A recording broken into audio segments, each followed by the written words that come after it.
Good afternoon, you beautiful, beautiful people, and welcome to a little good news, spreading God's good news, if only a little at a time. My name is Isaiah, and welcome once more.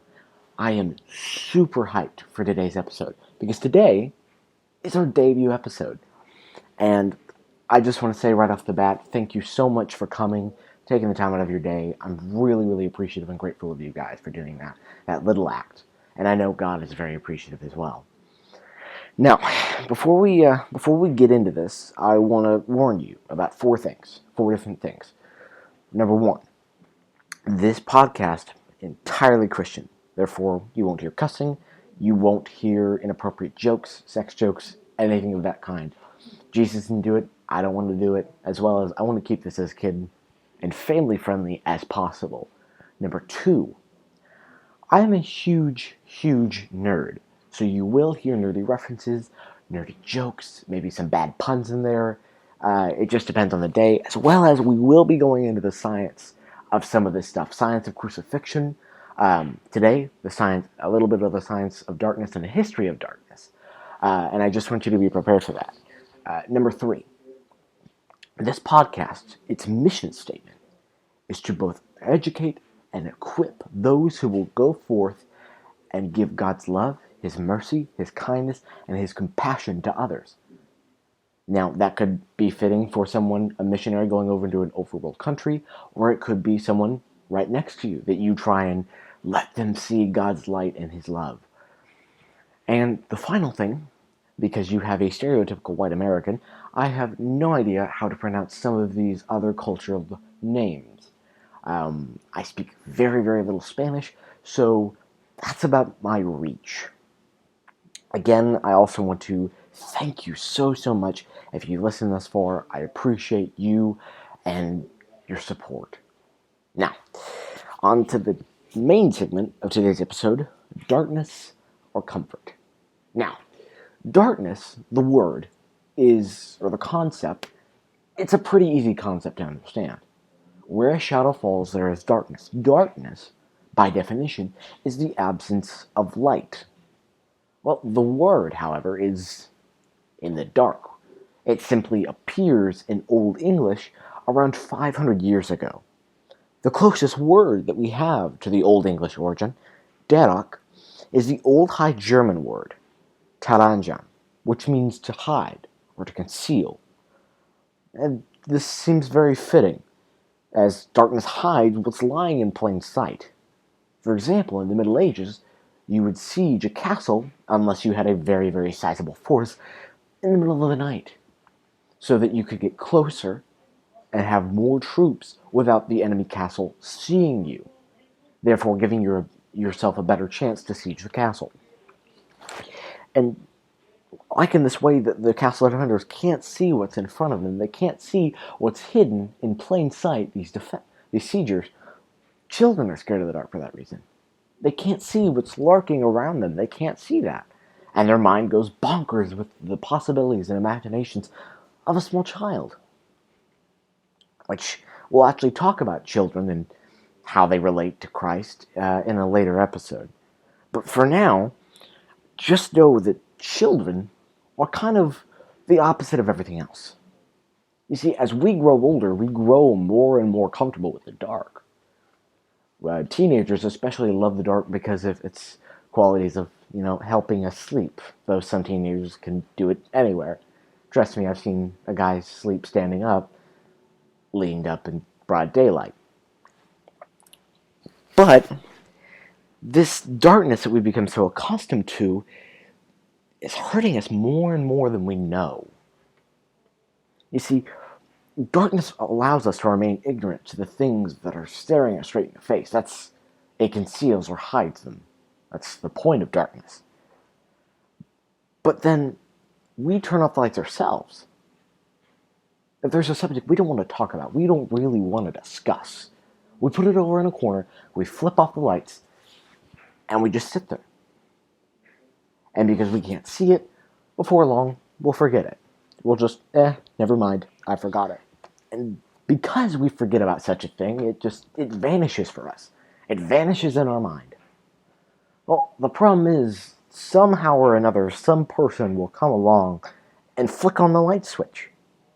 And when they do that, we feel angry. We feel vexed, angry, confused.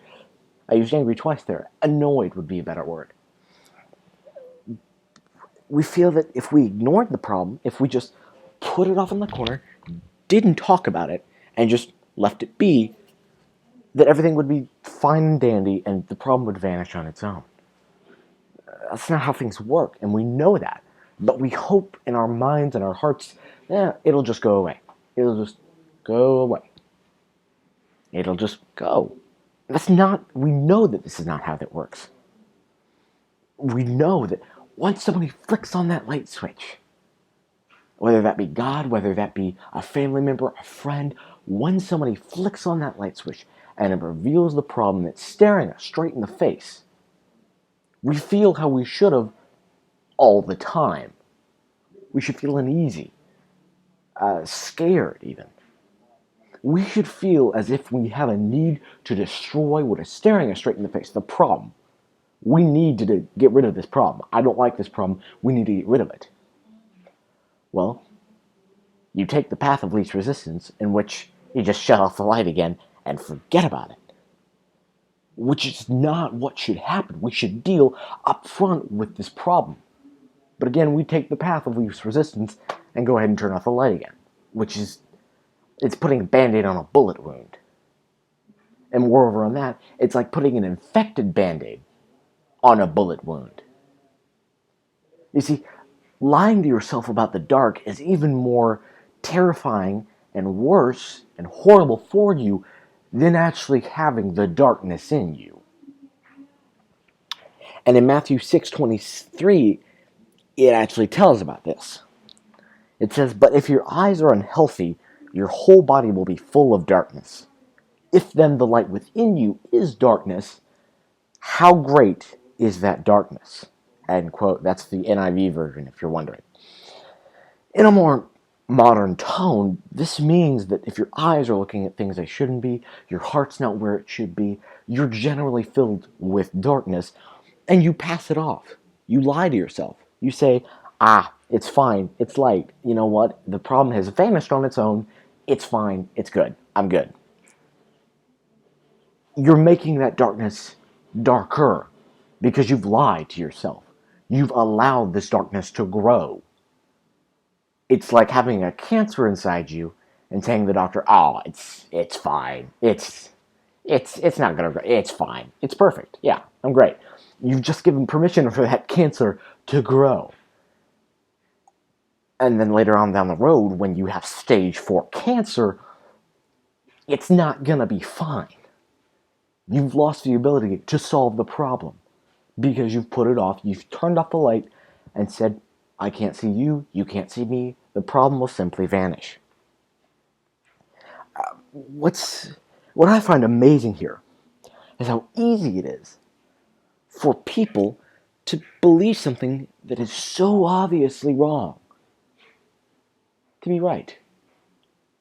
A lot of times we call this effect the placebo effect. And some of you have heard of it. For those who haven't, it's basically, for example, a doctor gives medication. This doctor gives a medication that, I have symptoms that no one's ever heard of. The doctor plays it off, gives me medication that treats none of the side effects that I have, but tells me, this will cure you. Read the directions on the bottle, take it, it'll cure you. And because I believe that this man is telling me the truth, that he has gone through 8 years of medical school plus a lot of training, this guy has a clear understanding of what he's doing. I'm going to be cured because he has given me this medicine for my symptoms. I'll be fine. And since he does that, my mind does all the necessary steps it does to get better. I do get better. But it wasn't because of the medicine. It was because of the placebo effect. I believed that I was being helped. So therefore I was. It's a slippery slope to try and go down, but it does work a lot of the time. And it's very, very handy for doctors. What it's not handy for, however, is the people who love to sit so idly in the dark. You see, this placebo effect goes both ways. As in Job 12:22, he reveals the deep things of darkness and brings utter darkness into the light. We put the placebo effect on ourselves. We make ourselves believe that this darkness is benign. It's not malevolent, it's benign. And so therefore it can't hurt us. It's fine. I'm perfect. I'm good. When it's consuming us, it's eating us from the inside out. And God reaches down and he flicks on that light switch. He brings the deep things out of the darkness. He brings those skeletons out of the closet, whether you like it or not. And he does this for a good reason.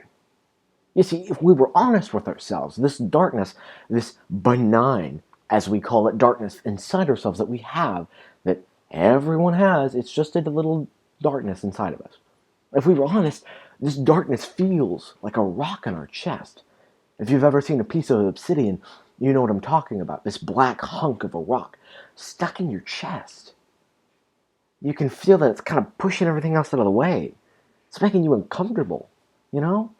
It's weighing you down. You feel like you gotta put your chest to the ground all the time. And therefore you can't look anyone in the eye because you're so worried that you're gonna topple over.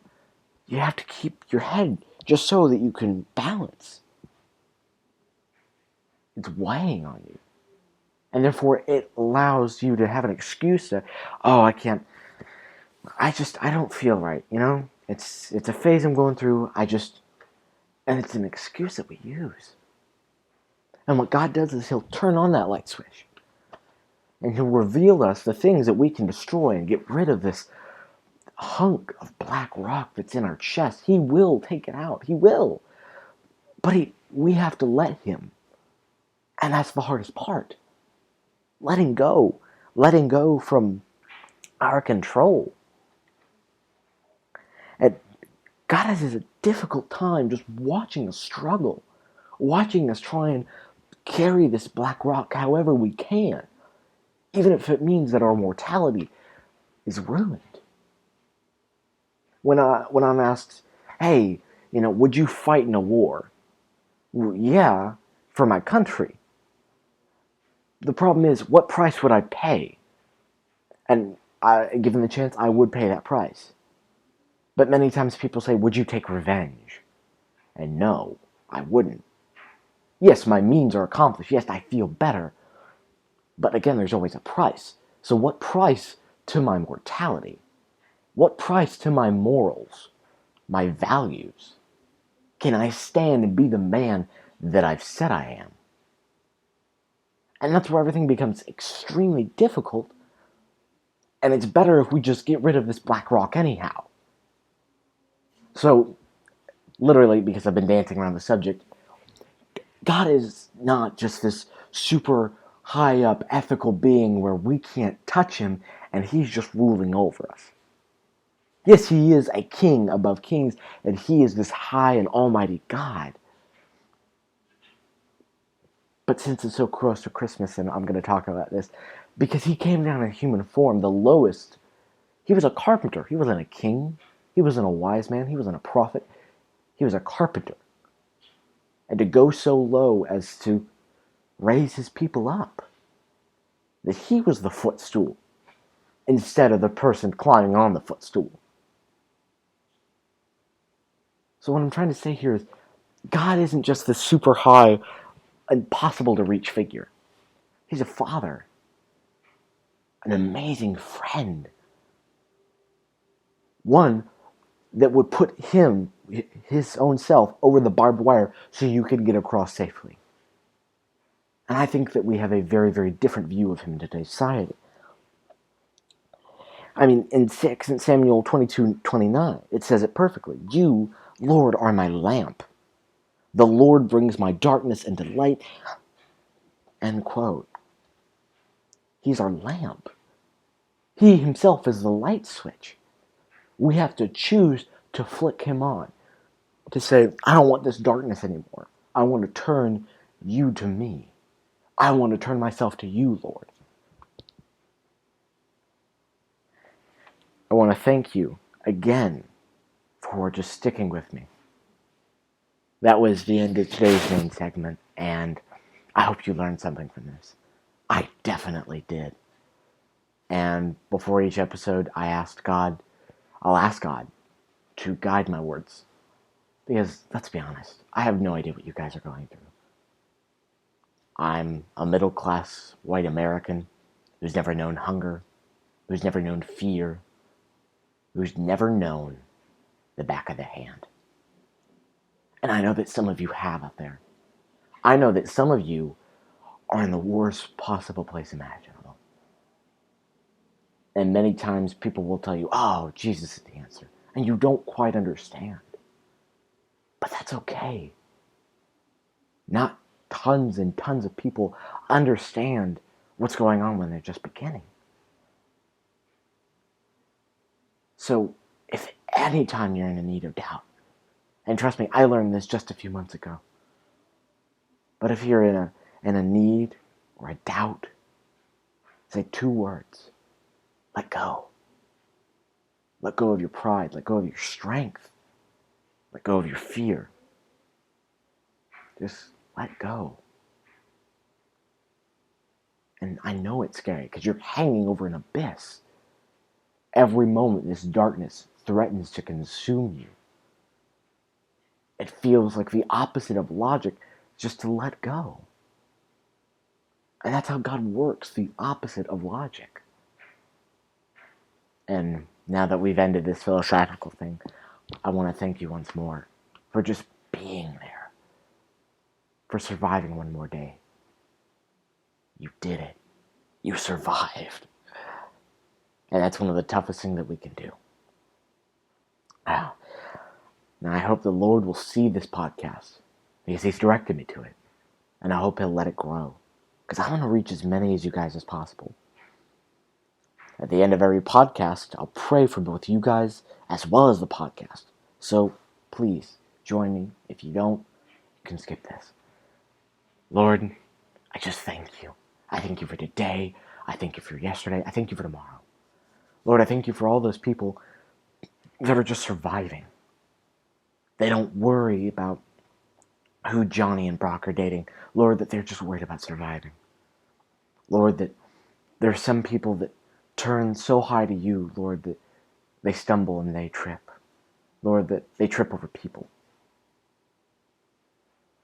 Lord, I ask that everyone listening, Lord, everyone in the comment section, Lord, everyone that took the time out of their day to listen to a bit of your word, Lord, that they would just be blessed. Lord, that they would feel you in their lives. Lord, that they would know that nothing I can do can change them. No amount of ridicule, no amount of oppression, no amount of suffering can make their hearts turn to you, Lord. It has to be a them decision. Lord, I ask that you would just help this podcast grow in any way possible. In your mighty name, amen. Alrighty then, guys. I will make sure and upload a podcast every Saturday, as I will today, and make sure and watch out for that. I sincerely hope you have a wonderful, wonderful weekend and a Merry, Merry Christmas. Thank you so much for watching, and good night.